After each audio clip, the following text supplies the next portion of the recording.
Okay. So, welcome everybody. Welcome back to Body in the City. My name is Jasmine. My name is Courtnei Ray. And today we have with us the lovely Marvyn Harrison. Hope you're well. Hi. Thank you for having me. It's very nice. I'm glad that you're here. I appreciate the invitation. As soon as you messaged, it was just a matter of when. So thank you for having me. Excellent. So for those of you that don't know Marvyn, he is, I would say, a London legend, I like to call you. So I've written a little bio about you from my perspective. Mm-hmm. And I find you to be a London legend. You're this kind of creative force behind, obviously, Dope Black Dads, which, from what I read, you created, in 2018? Yeah. Which started off with just, 20-odd people in it, just as like an appreciation post to the fathers, like a shout out, hope you're good kind of vibe, which today has expanded and done so well. And they've got, 250,000 members across the UK, the US and South Africa. So congrats. Thank you. Big congrats. Yeah, we're really good. Thank you. I've been watching Dope Black Dads for years and I was finally able to join Dope Black Mums. So really, really proud and really, really happy with that. So on top of that, we know that you have other digital platforms. You're kind of like, a digital wellness oasis. And we love that. Master? Yeah, the marketing master, honestly. That's a word and a half. I'm keeping that for you. It's a t-shirt. It's a t-shirt, right? Yeah. Okay, I'm going to trademark that later. Oops. And we just wanted to bring you here because we just believe that you're the best person to talk to about wellness, especially men's health, men's wellness, because we don't feel there's enough coverage on men's wellness. We don't think it's talked about enough. Openly spoken Openly about, until it's almost too late, you know? So we're in the business of like prevention is better than cure, and we want people to look after themselves before they feel disease. Yeah. Okay. So today we're gonna just have a chat, pick your brain. Thank you. Things wellness, and I'm looking forward to it. Lovely, cool. Welcome. So, there's so much I want to cover. Pick your brain a little bit. I guess just going off of what Jazz just said, your business, what made you create Dope Black Dads? How did it become so big and where it is? Did you ever think? Yeah, just overall. It's an interesting one because, I lived for many years and not asked a question about fatherhood in a deep way. It was kind of like, I know I'm going to be a father one day.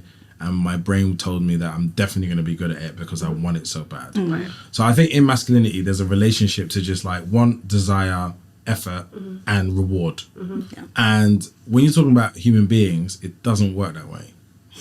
You cannot work hard on somebody's connection with somebody. It doesn't work that way. It builds naturally over time and through genuinely having a connection point. So having children, I was excited. And I remember the first year with my son, I was a bit rough, but I was figuring it out and I felt positive. When my daughter came though, the way she didn't care was mad. If you give somebody, you give all this love, especially a daughter, I was daddy-daughter relationships, I've heard all about these. Yeah. This is going to be my big relationship. This is it. Yo, she was just put me down. What do you want? Where's my mum? It was all this that's how it felt every time I interacted with her. But the one thing about her, she had this amazing smile. So originally she was going to be called Olivia, through Olivia Pope. And I was like, we're going to make you this all-action black woman who's going to can do whatever she wants. Minus the scandal. Minus the scandal and the kissing of the president. But everything else, I'm down for. And her smile really enlightened me. It gave me that I really want to do this. I've got my things now. I've got my family. Yeah. And so we changed her name to Ocean because she was too smiley, too happy, too bright. So I was like, no. And then I got scared. And then I was like, but you're a black girl. And I feel like you're going to go through things. And I need all the DNA in your name as a guide. So I added Maya Angelou in the middle. So I was adversity into literally one of the most iconic black women I've ever known. And so when she came, it went from being us parenting a child so we were a couple parenting to a family, and it was pound for pound they were competing with us, effort, energy, time, resources. It was one would go that way, one would go that way. They would both want their mum at the same time, and I'm like, yo, I'm here. What about me? And I was like, this sucks a little bit. I love everything, but this isn't the pretty picture that I had in my head. This isn't the Smiths family or the Banks family from Fresh Prince. So after about 6 months of having 2 children, I wanted to ask. It was Father's Day, and everyone kind of, you know, when like your partner comes and your kids come, it's like breakfast in bed, and here's some socks, and like you're like, oh, thank you, and you really like you're sitting there and you're watching Netflix, and they all just left and went off about their day, and I was just sitting there being like, I don't even feel like I'm worthy of these presents. Like these socks, it doesn't feel good. Yeah. And so like normally people say like, well done. You like a part of you is like, yeah. Yeah, I know I worked hard at this and now I've succeeded. Now I was sitting there and I was like, I don't feel like I even deserved socks. Like it just felt bad. Because I don't feel like I was in control of the environment. I don't feel like I was providing a psychologically safe environment, a stable space. I was like running around like a headless chicken, like trying to do it all. Yeah. And I don't think necessarily that's wrong. I think maybe that's what was required. But I had this vision of, again, TV families, like you kind of come in and you anchor the space and you know what you're doing. Your partnership like creates the safety for everybody else. The kids flourish and do all chaos as a result. Yeah. And I was fine with that, but I just felt like I wasn't even in control. Like in work, I'm so clear. Yeah. You have your set targets. I'm so unmovable in work. Like I know what I'm doing before I even know that there's a problem. In family, I was like, I'm not very good at this. Like, this isn't great. So I had to like really challenge some of the things that made family what it is from a male's perspective. By adding the men to the group, it allowed me to hear what other men are experiencing. Right. And that's the first time. Okay. So like my friends, we would never talk about our children. We would talk about anything else. Arsenal's poor league run or whatever was going on at the time. We would never sit there and just be like, but like, how's the kids? Like for you, like how are you interacting? What are you doing? How are you coping? What tools are you using? Are you sleeping? Yeah, like all of those things. And I was like, actually, I don't know. So when I found out and I listened to men for literally 2 years, it was so clear to me that there is a brokenness in fatherhood overall. Right. It's bigger than just like how men show up and men aren't this and men aren't that. It's actually the role of man traditionally has been abolished. Yeah. But the new version and the asks of him aren't necessarily supported and facilitated. What I mean by that is, as a perfect example, if a mother coming from being in the house, kitchen children, the old school idea, and like actually we do work now, we do other things, we're a whole self. Well, there are programs, support, the government gets involved, your job gets involved and says, we're going to give you leadership training as a woman in leadership. But for men, there's nothing to integrate you into the home.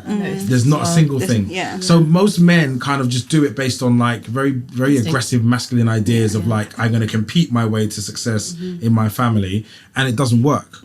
And so I think a big part of being a dad is like learning how to be. I think men know how to do very well, but being still is a different frequency. So I had to find the frequency of like sitting with myself. Sometimes the house is just happening in chaos and I can't come in and be like, what's going on in here? Everyone stop, put that down. You go to bed. Like you can't just do that. You break up all the flow of the house with your presence and you become like something to be like, to navigate away from, rather than be like, daddy's home. It's like, oh, daddy's home. He's going to change everything. I was doing great stuff. So I needed to change that. And that was really tough because I hadn't sat with myself. But do you think you had any, just going back to what you said earlier, where was your leadership? Like what was you basing your parenting off of? TV. It was just Media. TV. Phil like Banks, support. Michael Kyle, a bit of Will Smith. Yeah. That was it. But do you not think that that's not necessarily a bad thing? Because we'd love to be the Hollywood family. Yeah. But in real life, and there's many dads that do that, they think, well, my relationship doesn't look like that. My family doesn't look like that. What can we advise them? Like, obviously, we should really be looking at our own parents. But we don't all have that structure and link there with like good homes. TV parenting households is terrible. Yeah. There's nothing there that's transferable. The best of it, you can be like, I'd like my wife to look like that. Or I would like my wife and I to have a joke like that. That's about as deep as it can go. Right. Other than that, the dynamics don't even work that way. It's not real life. So where do you go? So where do you go? Like, look, I think, so the reason why I created spaces is for those questions to be asked. And I think it then means that you have a much better idea of what the realities are, but also how to navigate them. So in between Dope Black Dads, we obviously have the podcast, which is like 600 episodes in at the moment. There's unlimited amount of resources. We then have the digital safe space or brave space in WhatsApp. We have it in Facebook group version. I also have Men's Circle, which is me expanding it out to men of all backgrounds. And Men's Circle again has similar things, but it's very workshoppy. So we'll sit in a circle and work ideas from In real life? Like in you're real in life, person, yeah. face-to-face? We actually had a session yesterday morning. And I do that in partnership with Soho House, and that's a really nice way of getting men together and actually breaking down some of the concepts that we sign up to and actually reworking them to be like, this is how we need to go about it. So there are ways and methods to do it, but like, I can't sit there and advertise that I'm the solution, because my particular way works for people that, one, have come to the point of realizing something in their life doesn't work. If you believe life is working for you and you're still in your heist, you won't get what we're doing.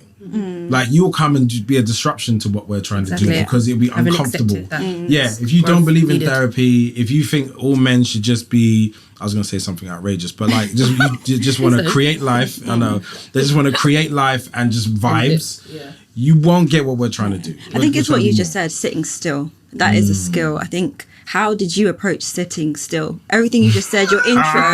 He doesn't. Your intro, you have a lot. You do a lot. So how do you, that balance, how do you do it? So the things that I'm doing are all me productizing who I am and what I enjoy. Right. I don't have anything that I'm connected to that I just do for money. In fact, I don't do anything for money. You actually can't get me just for money. Yeah. You have to tap into what I stand for, and then there is a product experience space where that can happen. Right. And the reason why I wanted to do that, I'm a big fan of community. And the intersectional community can be black, it could be people of color, it could be men, but those are the main three that I really focus on. More recently, focusing on people who are neurodivergent. I've realized that so many people are neurodivergent undiagnosed. and or underdiagnosed, and scared to say out loud that potentially. So that's something that I've started to care about more. But again, I'm very close to capacity. But how I see it is that every space I'm in, I try to make a safe and brave space at the same time. Right. And if I go somewhere, I try to gather people and have a shared experience. It means that it doesn't require me to like put something in a diary and be like, we're all going to be here today, dads. It's like every Sunday I try to go to Epping Forest and go for a walk. So I invite all the dads and the men to do so, and they can come and join us and go for a walk with their kids, without their kids. That's like a part of it. It's just baked into my existence. It's not, there's an event today, and how do you get this event done? I don't have capacity to organize any more than that. Spontaneous. So everybody in my life is in a WhatsApp group, and that's how you know where I'm going to be and what's going to be doing, and you're welcome, and let's go have a great time. So I think a large part of the mission is to create community, to give as much framework and support as much as I have. There is no formal fatherhood training. Right. So inherently, it's my view. And I found people that have been like, that doesn't really work for me. And I'm like, if you can find one, I will support you in you creating your own version, your own image. Or if it doesn't work for you, then absolutely accept that like it isn't a space for you. But for the people that it does work for, yesterday we had an amazing day. I'm trying not to get emotional because some guy, like, he was in men's space, men's circle. And I can't share the themes of what he said.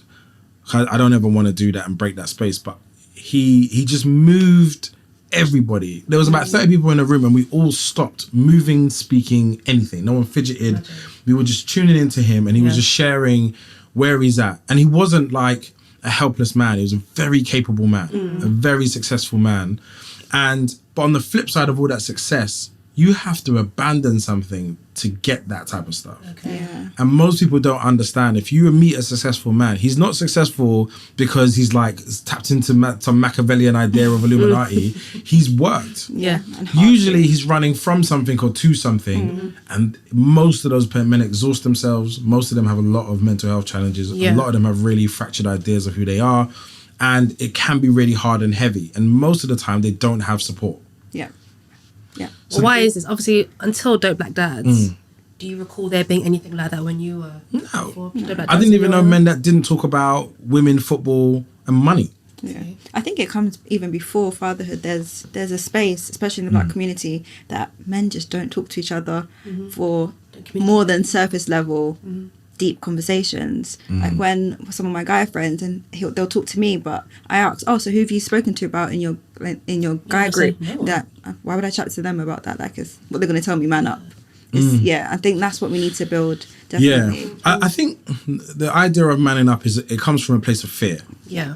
Especially if you're black. There isn't room for you to really sit there and be like, I don't feel great. I'm not in my full self right now. Like that language. Yeah, exactly. As a man, you've got to find an answer. You've got to provide it, whatever it costs. You've got to be able to contribute to society, create value for yourself. Yeah. Otherwise, you know, the reason why people still see homeless men and nobody cares, like, is because it's like, well, you've probably done something, or you're lazy, or you haven't done enough, or it's almost his fault on site. Yeah, people are so desensitized now. Absolutely. Trauma. So I feel like in the extremities of masculinity, like, yes, at the top of it, patriarchy rules everything. And we look at that and we're like, patriarchy, man, like, it's not fair.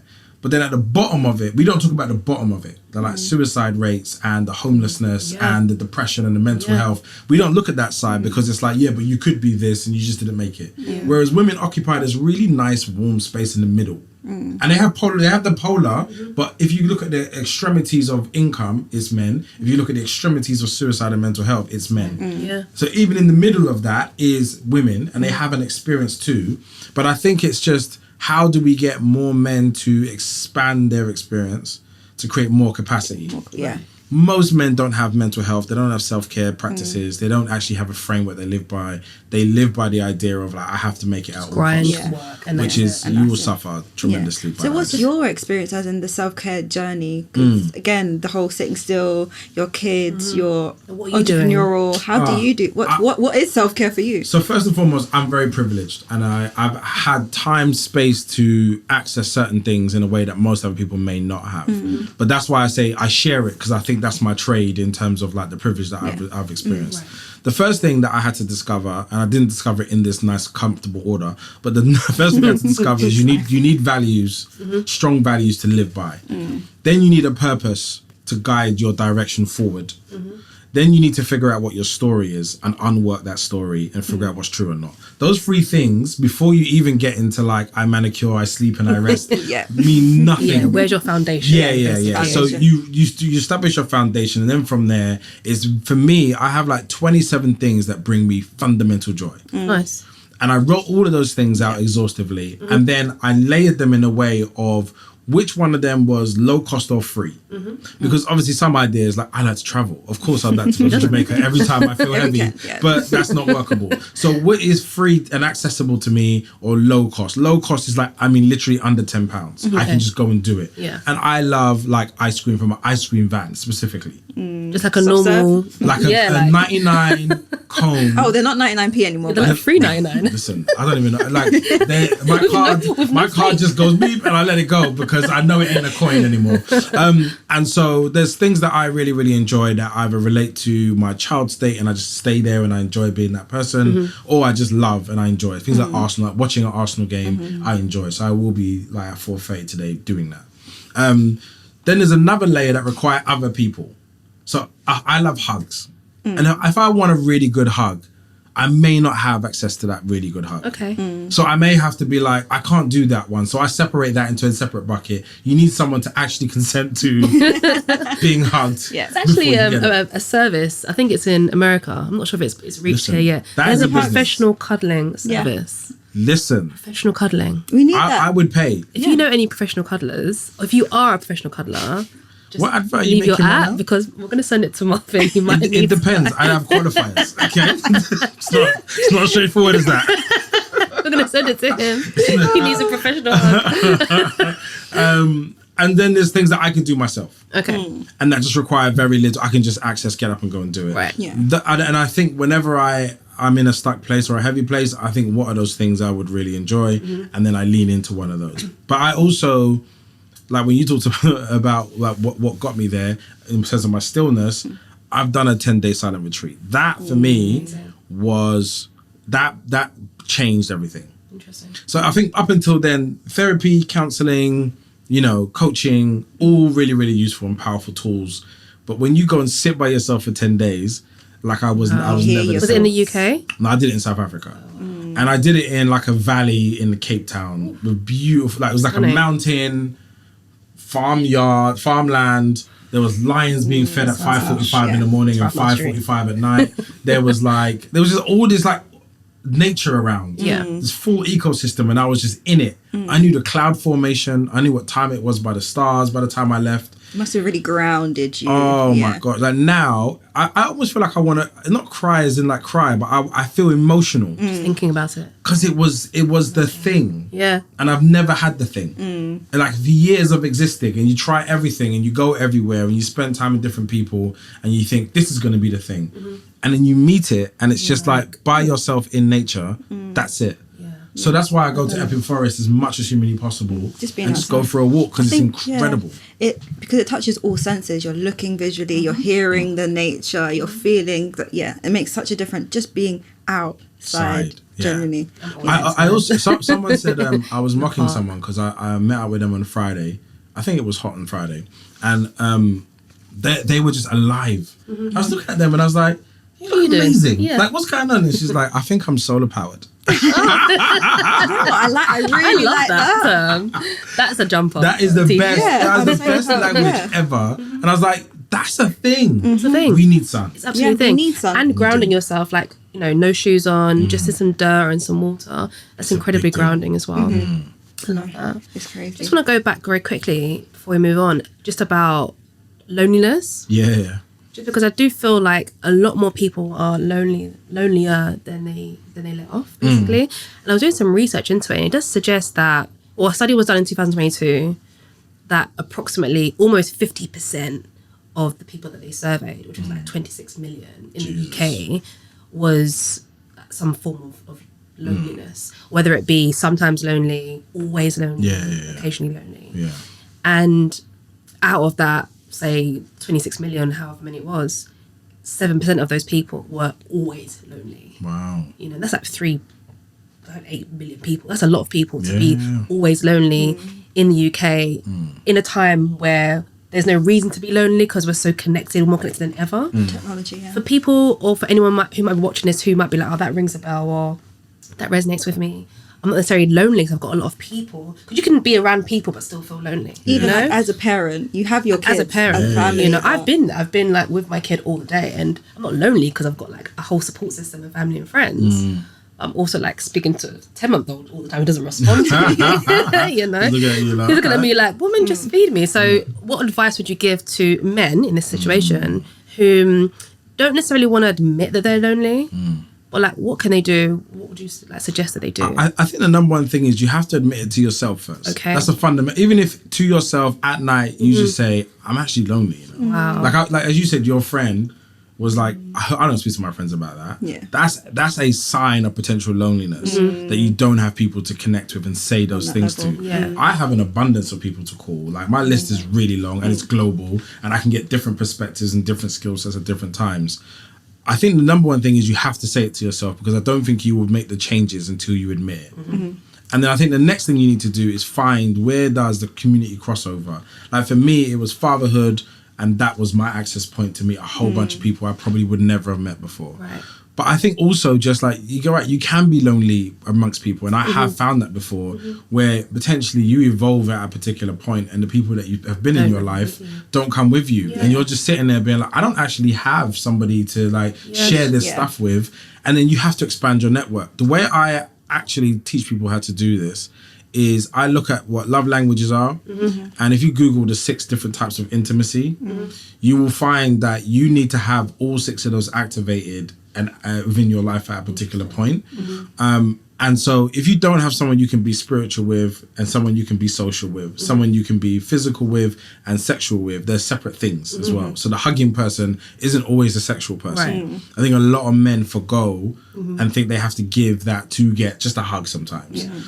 So building those connections as to who are those people you can do stuff with will really help you with your internal intimacy, and that will not make sure you don't feel lonely. Right. And I think a lot of the times lonely is because we rely on, as Kendrick Lamar said, digital hugs. And we're trying to put something out to get back a feeling of like, oh, how hard it is for you, or like, well done you. And so we actually then start to create things that aren't really true. And I'm saying that, oh, I've won a special award that I made up myself, and here's a certificate that I got. Or like I passed an imaginary test for something I never really did. Yeah. Like just saying stuff so everyone can be like, wow, you're amazing. The validation. So they can feel better rather than genuinely having connection. So and also everybody's you can't get one thing out of one person all the time. Yeah. I think when you're lonely, like you said, there's different types of intimacy. You can get that from other people. I'm not saying that you must just go and do a madness, but it's just like, if you know there's that one person who gives good hugs, you know, that you might lose, it could be a family member like your granny, like go to a house and just sit there and just sit. No, you're going to be fed and looked after. That might be the intimacy that you need, like a good, genuine hug. And I think people often get upset with their other halves for not being able to tick all of those boxes at all the time. And they then focus on the points that that person doesn't have, as opposed to being like, well, you're also a person experiencing. Go get your hand. Go and get your hand. But you have to believe in abundance, though. You have to believe in abundance. Don't believe and you have in to do it in a way that's not going to cause conflict and contention. But I think people who are lonely, and if you are alone out there, going back to self-care and having a self-care practice can really help you to expand your network and meet like-minded people. Absolutely. And we spoke about this last time, like just go into a class that you might not think your friend, your intimate circle might be up for. Like when I was starting doing yoga back in 2017, 18, none of my friends would come with me. It was like, why were you going to that? Because I enjoy it. And it took a lot of courage to just go on my own, to be the only black girl in my class for years, to go and study abroad and be the only black girl in my class for years. And if I hadn't done that, I wouldn't probably be sitting here today, but also I wouldn't have made the networks I made today. And it was through that community, having that confidence to step outside my intimate circle, my friendship circle, my family circle, to be like, hey, I'm lacking something in my little intimacy bubble. I'm lacking something that I need. As much as I love my friends, my family, I can't get it from them, so I'm going to step outside. I think people need to hopefully draw some confidence from that and be like, hey, what she's talking about is what I experience. Like, I need a little something extra, and it's okay to kind of do something outside of the norm. Yeah, absolutely. And the thing is, I just love that idea of kind of challenging yourself in a way to move out of your comfort zone, because it's really easy to stay with friends because they've been in your life for a long period of time, or because you work together. So just something bizarre, and you keep those connection points really strong. But I always feel like I have to go back to what my passions are. Like, it's so weird that my WhatsApp group is a mirror of all the things that I care about. So it's like fatherhood, masculinity, Arsenal. These are the groups that I have. We have a group that's like called Motive. And it's about 60 people, but it's all the dope people that I've found who sometimes will go watch a film by themselves. Like, it's just like, I don't want to people. I just want to I want to go and do something. And it's like, actually, well, I'm going. Do you want to be alone together? And then people just go and do stuff, go to the park. It's amazing. And then now we just run into each other everywhere, because it's kind of like, if you know. It's called social exercising. Yes. Practice. It's a practice. It's as opposed to like going out with friends. Anyway, we're going to graduate you into the Motive. It's cool. It's cool black people. That's what it is. Love that. Rather than, sorry to interrupt you, but rather than like having dinner, like we go to dinner, we might sit at my house and just chill. The idea is invite your friends to do the social exercising, like go for a jog together and do things outside. You can still do the same gossip and hang out and chill, but take it to a place, go into something different, visit a new place. I'm for social exercising. It's a practice. The same way we practice, I don't know, a skill, it's a skill. It is a skill that we need to be comfortable with. I just want to revert it back to fatherhood. Everything we said now, how do you plan on helping your son, your daughter, be in that mindset from a young enough age to be aware of self-care, to be aware of focusing on themselves, to be still at a young age, to then benefit them later on? My kids are like way more advanced than I was. At 8 years old, the things that my son knows and does makes me feel like I'm a slouch. Like he's on another level. They're different. They're different. Like, I found myself talking to him about patriarchy the other day, and I was like, how did I get here? But everything I say that he doesn't know, he picks up on. This is the value of having a present, active dad, is that I never had that. So just hearing an and to the conversation of what your mum's going through, and now you hear a different perspective. But there's also just like, it's just another person to feed off of. So we're talking about patriarchy, and it's like a male-led society where men dominate all that, and he's just like, okay, cool, I get it. And now that's just in his computer. Because I think one time he said to me that that boys are better than girls, and he had a 30-minute, like, we went through it step by step. He weren't even talking at him. I said, oh, okay, tell me how. Why? Tell me why. Yeah. Got ChatGPT out and started asking it questions, and then he started picking up a really broader idea of what that truly meant. And I feel like they're just gonna go through another level of what we went through. Internet's gonna be a part of it. I just think the amount of information that's available is gonna be a part of it. Also, the things that you can do. And I don't know I feel like every time I say this, I feel like people don't know how bad it was. But literally 15 years ago, being black and trying to move into any industry. Was like, what? You had to go through so many barriers and walls. It was almost impossible. Like, very few people made it. And then, like, if someone made it, they would be surrounded by people just desperate for anything. Now it's just kind of like everybody has 2 titles, 3 titles. It's just normal. So I think we're in an abundance era. And I think if you know how to help your children navigate that and the information and people, I think they'll do things that we were never ever going to be able to I think do. what you said was key is just you had that open conversation. I think that's amazing at that age as well, to have open conversations. And because there's so much access to so much information, you still need a pinpoint of who to trust. So by you having that information, he's now thinking, okay, I can have the conversation with my dad rather than relying on the internet, relying on what social media. And I think that's where parents one right thing now I want to teach my kids is peopling and, like, how to do it. I think my early years, I didn't understand the world at all. So I think you can be shown it. And I think especially a class thing, more so than a race thing, they teach you the information of how to navigate. And it becomes a way to navigate. And often they run rings around the rest of us because we're for chasing very simple ideas, which are beautiful and have community in a way that they don't. But they're just operating on, like, they start doing things financially really early. They understand the network and power. They understand the concepts of traveling and spending time. There's a concept of a gap year being like a classist divide of, like, oh, you take a gap year. I wish I could take a gap year. Like, you used to be mad when I was 16, 17. My mum would have asked me to leave the house. And so it's all of those type of little things that I think I want to afford my children as in including them in their choices, to help them navigate how to be their own person in the world. My nephew, for my birthday, everyone was doing a testimony, and he said that at 12, I took him for a walk and I told him the power of his word.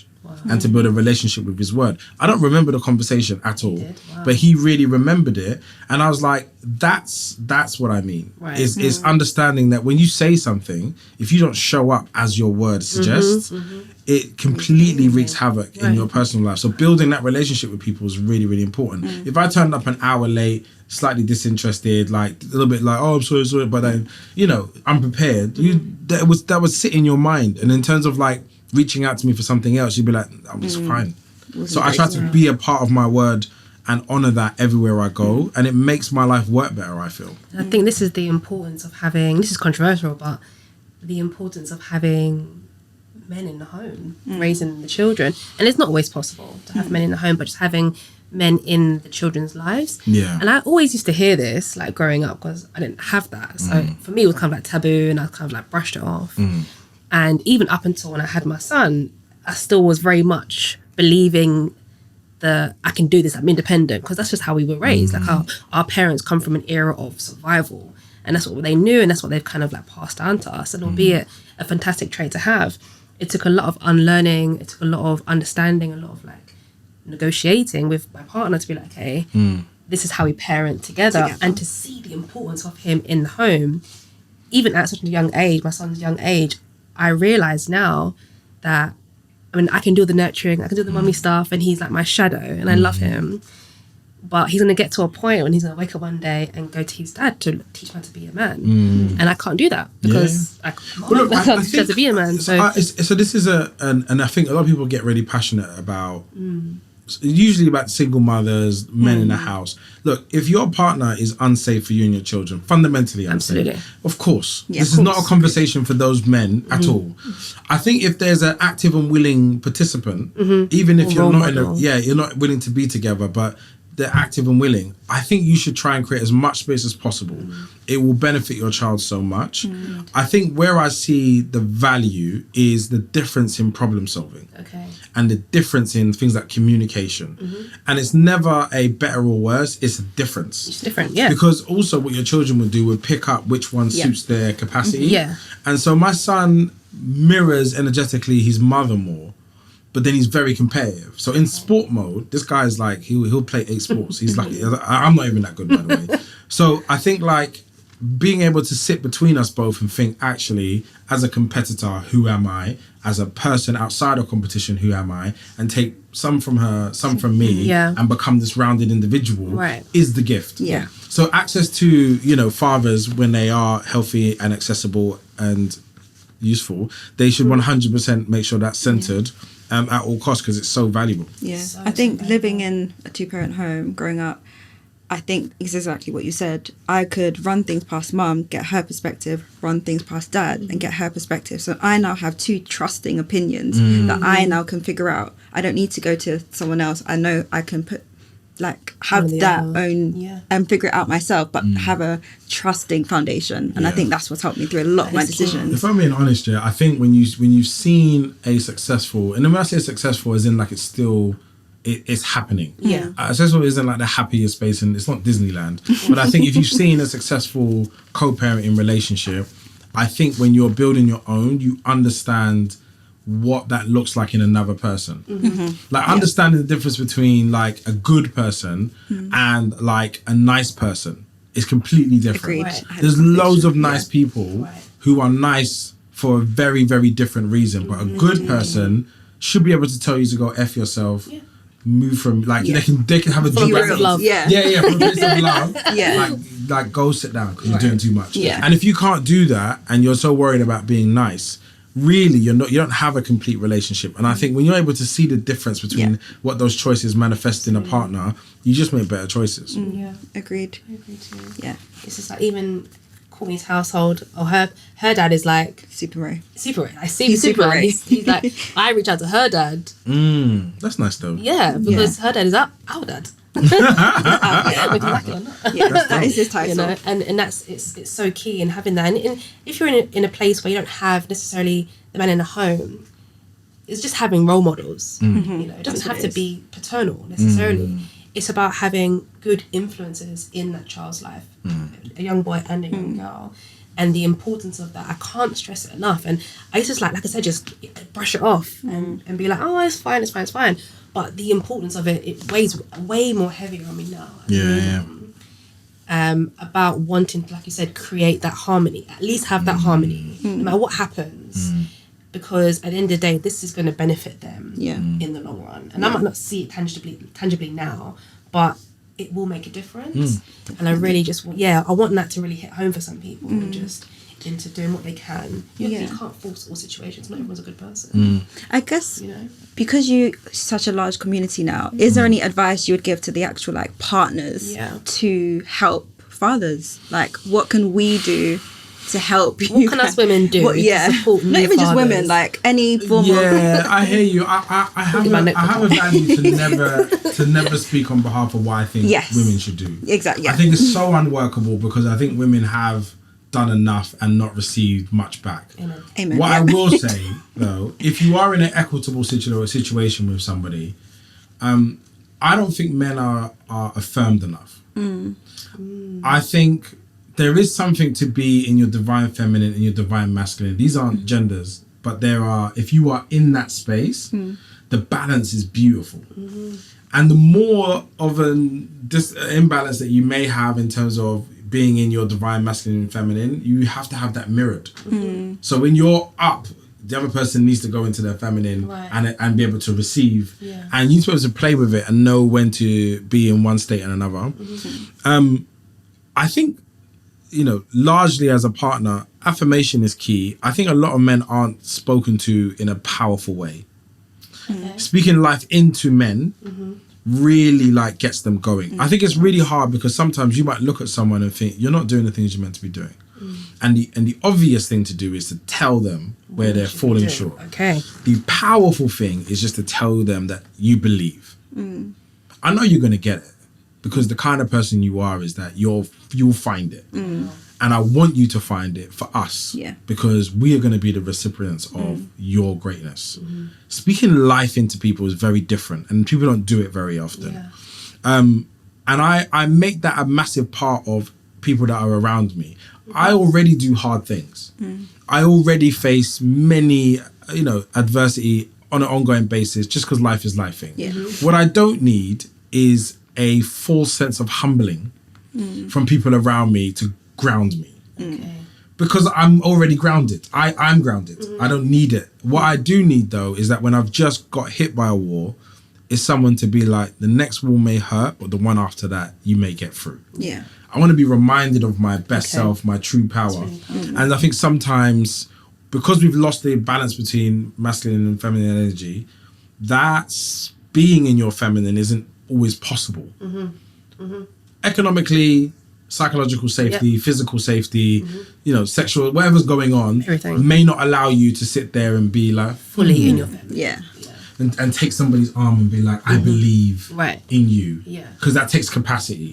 Yeah. But I think when you do have it, you should use it powerfully and really target it at the people that you need. And I think that's a really thing that's kind of missing at the moment. So I think let's just start there. Let's start in a place of the dialogue between men and women publicly on social media is terrible. Yes. It's at the lowest point that I've ever known. And if you listen to it, you will believe that all black women hate us. But the women that have advocated me the most, the people that advocated me most have been women, specifically black women. Right. But Though Bad Dads is not a black men's movement. The amount of allies we've had from black women specifically, but beyond that, people that are partners, friends, colleagues of black men have shown up in a way that has really moved me. So that's why I wanted to create Men's Circle, to capture more people. And I want to make sure that there's more open spaces for integration, because actually, if I think about some of the three biggest influences in Dope Black Dads weren't even black.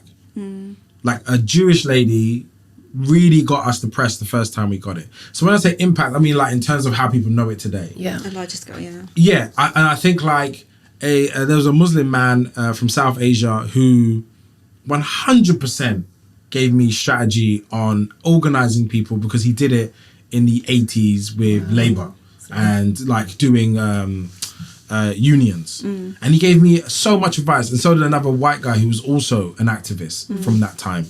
And these people had no reason to do it other than they just saw it and wanted to support. So I think a lot of it is like coming out of the bubble. Like we need our spaces to, work and scrimmage. But we have to be mindful of the dialogue becoming like a conversation that's healthy into now we're just poking fun at each other, mocking each other, goading each other. There was a razzle dazzle movement thing that I saw on TikTok, and the guy was, first it started off being like, we're going to speak like how some women speak on social media, and we're going to be like, oh, if you don't love me, and why am I opening my own doors, and who's paying for my dinner, and they were mocking it in that way. Then it just turned into the women who were upset about what he was saying, he was goading them, then going through their life, highlighting certain things, embarrassing them, getting 500,000 views, and then being like, you're making me money while I'm high. Like it just became, it went from being a mirror to some of the terrible things that were being said into now you're just goading and actually being harmful to monetizing people. it. So it just changed. It changed what the heart of it was, and I think it's that type of thing that I'm trying to be a mirror to. Is like step away from that, and actually in real terms, black women have been the greatest ally to all of the movements that I have. In fact, they've either partnered, centered, or been a massive instrument to its progression. So I always try to make sure we're honoring and doing the right thing by and just going back to when you said women being in their divine feminine so that they can support the man in their masculine.